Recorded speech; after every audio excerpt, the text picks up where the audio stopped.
అందరికీ నమస్కారం. జ్ఞానసేతు ఆధ్యాత్మిక ఛానల్‌కు స్వాగతం.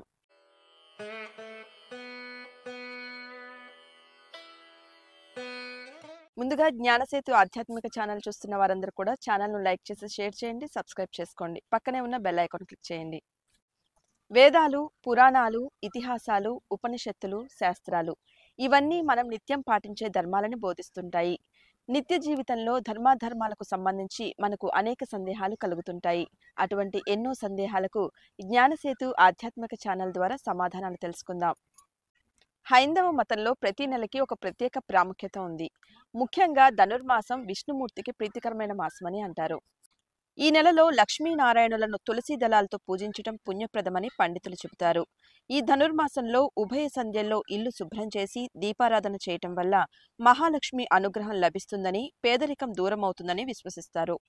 ధనుర్మాసానికి సంబంధించిన ఎన్నో విషయాల గురించి తెలియచేసేందుకు ప్రముఖ ఆధ్యాత్మికవేత్త, జ్యోతిష్య, వేద పండితులు గణపతి శివాచార్య స్వామి గారిని అడిగి తెలుసుకుందాం. నమస్కారం గురుగారు. శివార్పణం. గురుగారు, రాబోయేది ధనుర్మాసం కదా, సో ఈ ధనుర్మాసానికి సంబంధించి మన ప్రేక్షకులు కూడా ఎన్నో సందేహాలు ఉన్నాయి. సో అటువంటి సందేహాలకు మీ ద్వారా సమాధానం తెలుసుకోవాలి అనుకుంటున్నాం. తప్పకుండా తెలియజేస్తానమ్మా. శివోహం. గురుగారు, ధనుర్మాసంని శూన్యమాసం అంటారా? అసలు ఈ నెలలో శుభకార్యాలు చేయవచ్చు అంటారా? తెలియచేయండి. ఈ ధనుర్మాసంలో ఎంతోమంది నిలబడుతూ ఉంటారండి. అయితే మనం చాంద్రమానాన్ని అనుసరిస్తాం కాబట్టి వాస్తవానికి అయితే మనం నిలబట్టవలసిన అవసరం అయితే లేదు. కానీ ఇప్పటికీ కూడా ఎంతోమంది నిలబడుతూ ఎటువంటి శుభకార్యాలు కూడా ఈ యొక్క ధనుర్మాసం ప్రారంభమైన దగ్గర నుంచి సంక్రాంతి పండుగ అయ్యేంత వరకు చేయరు. ఇక వాళ్ళ యొక్క ఇష్టానుసారంగా చేసుకొనవచ్చు. పద్ధతి ప్రకారంగా అయితే మనం చాంద్రమానం అనుసరిస్తున్నాం కాబట్టి మనం ఈ నిలబట్టవలసిన అవసరం అయితే లేదు. ఎవరి వీలు వాళ్ళది ఆ ప్రకారంగా జరుపుకుంటూ ఉండవచ్చు. గురువుగారు, తిరుమలలో ఈ ధనుర్మాసానికి ఎందుకు అంతటి విశిష్టత ఉంది తెలియచేయండి. మనం ఇంతకుముందు చెప్పుకున్నట్లుగానే ప్రతి వైఖానస దేవాలయం కూడా, అంటే మహావిష్ణుమూర్తికి 10 అవతారాలు ఉన్నాయి. ఈ 10 అవతారాల్లో ఏ దేవాలయానికి వెళ్ళినా కూడా అత్యంత ప్రధానంగా విశేషంగా అర్చనా కైంకర్యాలు జరుపుతూ ఉంటారు.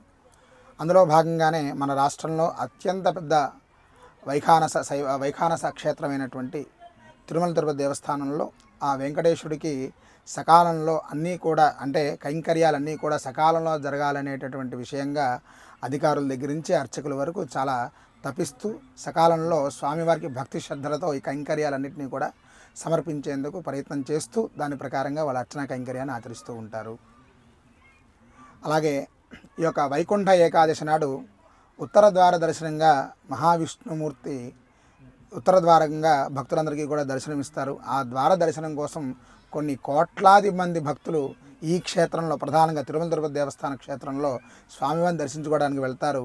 అలాగే అధికారులు కూడా దానికి తగ్గట్టుగానే సిద్ధపడి ఈ భక్తులందరినీ కూడా యథాశక్తిగా వాళ్ళు సేవించేటువంటి భాగ్యంలో కూడా వాళ్ళు తరిస్తూ ఉంటారు. ఈ ప్రకారంగా తిరుమల తిరుపతి దేవస్థానంలో స్వామివారి యొక్క కైంకర్యాన్ని చాలా విశేషంగా జరుపుతారు.